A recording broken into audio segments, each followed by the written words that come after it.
I went into the role as head of performance, I think it was May 2013, and I looked at the schedule ahead, and we've got back-to-back Ashes challenges, we've got a World Cup, we were going to go to West Indies. We got so much on in a 6-month period that it was one exciting, but at the same time it was pretty challenging. And I remember winning against Pakistan in 2013 in England. I remember then getting the team ready and the squad and the management team ready for what was going to be a really challenging Ashes campaign against the best team in the world. And there's no doubt Australia was the best team in the world at that point in time. And I remember going into that Ashes series and thinking, geez, it'd be a fantastic achievement if we can wrestle back the Ashes from the #1 team in the world. And luckily enough, fortune did shine on us, and we were able to do that over a really challenging 6 weeks.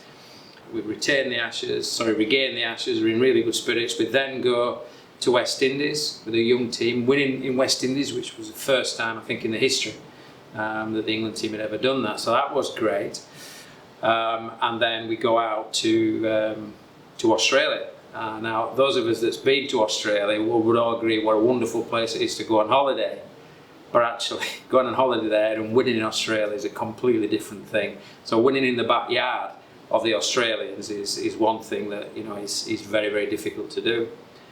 And again, you know, they say fortune shines on the brave, and it certainly did that day. And we actually, or that 6-week period, and come out on top, retaining the Ashes in a very, very tricky Ashes campaign. So we retain the Ashes in Australia, pick up a couple more injuries, which seems to be par for the course, and then we're planning to go out to Bangladesh.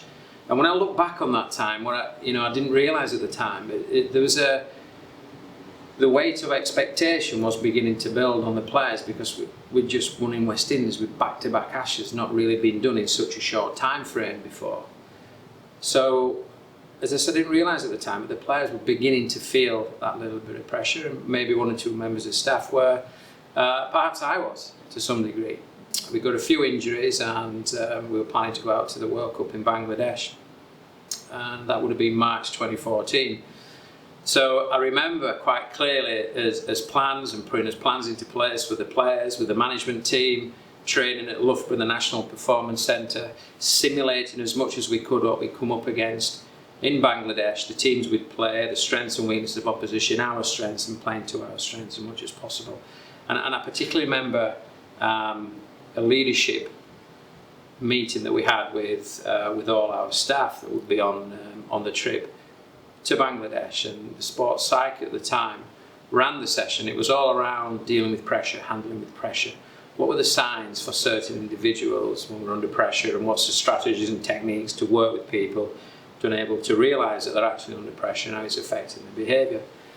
And we buddied up with people to chat through what was the best approach to speak to certain people about it. And I remember then we're on the plane, we're going to Bangladesh, we arrive in Dhaka, we have 10 days in Dhaka, everything's going to plan, game plans are all going well, everyone stays fit and healthy. We play 2 or 3 warm-up games, win the warm-up games, and you know, those plans are working really well. We then fly down to Sylhet, and we've got 3-4 weeks of the World Cup in Sylhet. And I remember going into the first game against the West Indies, feeling really confident, the players were confident, we give ourselves a chance, we bowl first, we keep West Indies to a reasonable total, I think 130, 140 in the T20 game, and I think that we give ourselves a really good chance of winning that game and starting our campaign really, really well. 70 for 1, Charlotte Edwards at the crease, probably the best captain that's ever captained in the women's game. She's batting well, one of the best batters ever, playing well. She gets out, cluster of wickets, before you know it, bit of a collapse, we lose the game. So we snatch defeat from the jaws of victory. And I remember going back to the hotel on the bus thinking, geez, we've a bit to do now. As we get to the World Cup final, we've now got to win the next 4-5 games to get anywhere near. I mean, in a funny sort of way, that made it really clear in terms of what we had to do. I remember going back to the hotel and listening to some of the media, speaking with some of the media, and all of a sudden feeling this wave of pressure build, certainly on the team, but also on me. And I remember getting up the next day thinking, we've got 24 hours to turn this round. We've got India to play in Sylhet the next day, so we've got to get the team ready for that. And we're looking at a turnaround job, building confidence, building belief, ensuring that players are clear on the plans. We practice that, we get going. Now I pride myself on self-awareness, really, and I remember half an hour before a team meeting, the day of the game, a member of staff, really important member of staff, approached me and just said, "Shawsy, do you mind if we have a word or I have a word?" I said, "Of course you do, anytime. What's that?" She went, "Well, it might take a little while." I said, "Well, I've got a team meeting in half an hour and I just need to refine my thinking, make a few more notes and get ready." Now, I prepared meticulously for media interviews, for team meetings, for team talks. Any interaction I had, I really prepared lots for. So I said, "Look, you know how much I prepared, I just need it." And the member of staff said, "Yeah, I do, but I think it'd be worthwhile speaking. I really need to speak to you now." Geez, okay, so let me just drop my notebook off and I'll walk back and see you in 5 minutes.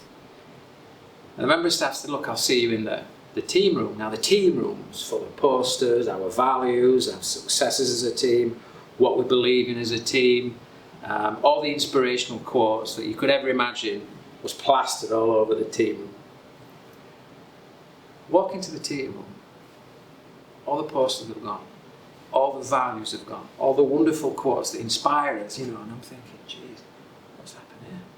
And I see the member of staff that will remain nameless, sat at the front of the room, no chairs, no tables, nothing in the room. Big smile on her face. "Hi, Shawsy, do you want to grab a seat?" And the only thing that was in the room was 2 chairs.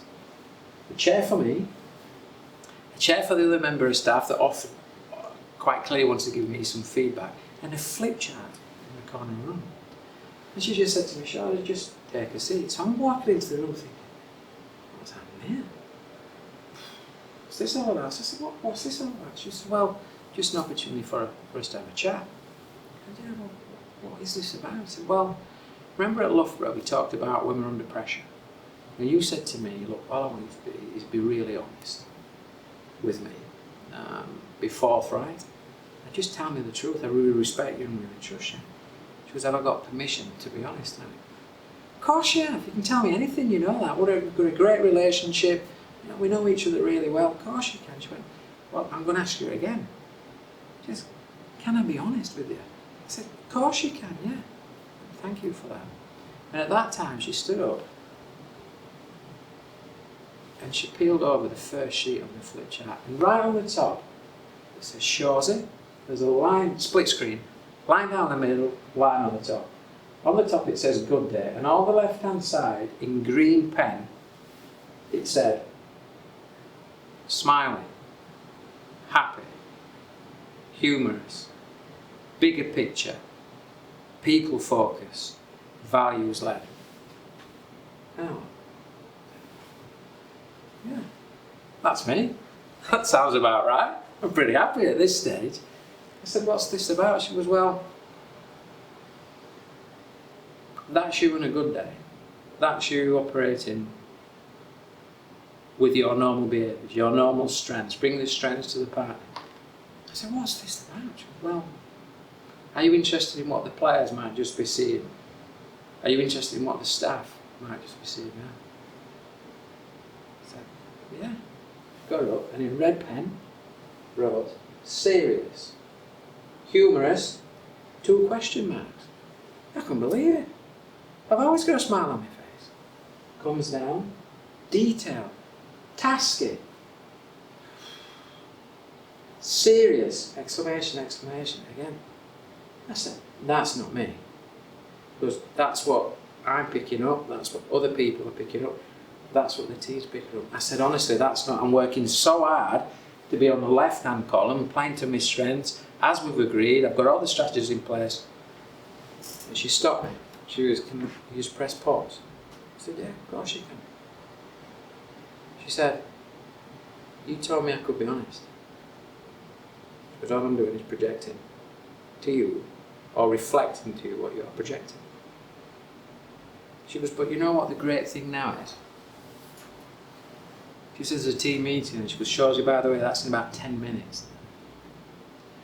She goes, but you've got an opportunity to walk into that team meeting and speak to the players that are all under a little bit of pressure here at this point in time. You've got a wonderful opportunity to either project the left-hand side, you playing to your strengths on a good day, or the right-hand side. What's it going to be? And you know what? I think the path of least resistance was for that member of staff not to have said anything to me, or wait until after that team meeting. But when I reflect back on that time, what she was trying to do was to grow my awareness, because if you have awareness, you have a choice, and therefore a chance to demonstrate the behaviours that's really important, to project what the players and the staff needed at that point in time, and actually to present the best version of me, because actually that's what would make the difference over the next 3 to 4 weeks of that tournament. And I guess real key messages from me to managers and leaders, whatever the industry really, is to really understand themselves, and understand and have a greater awareness of the impact that their body language, their communication style, and what they project to others, perhaps through behaviours, when they're under pressure. So, and within that, finding a way to be the best versions of themselves to make such a positive impact with the people that they're working with.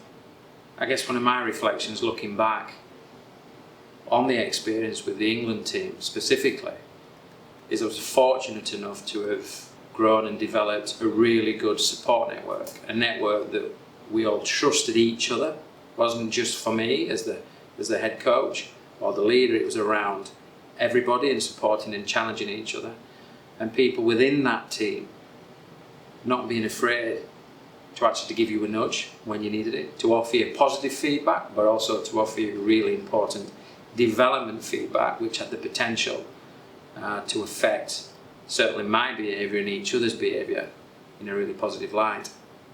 I wonder, as individuals, as managers, as leaders, I wonder if we're aware enough to press the pause button, to take a breath, reset ourselves, reframe what we actually want to say, reframe as behaviours, and project what we need to project to get the best out of people, specifically when we're under pressure.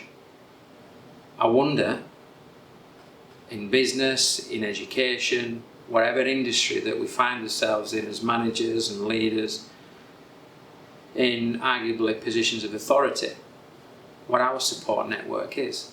I wonder what it is. I wonder if we've got the right people within that support network that are willing to support us, that are willing to challenge us, that are willing to be honest with us and ask us those million-dollar questions, to offer us that developmental feedback, which we perhaps can treat as a gift, because actually the feedback that we receive has got the potential to enable us to be better. So why else would we see it any other than a gift?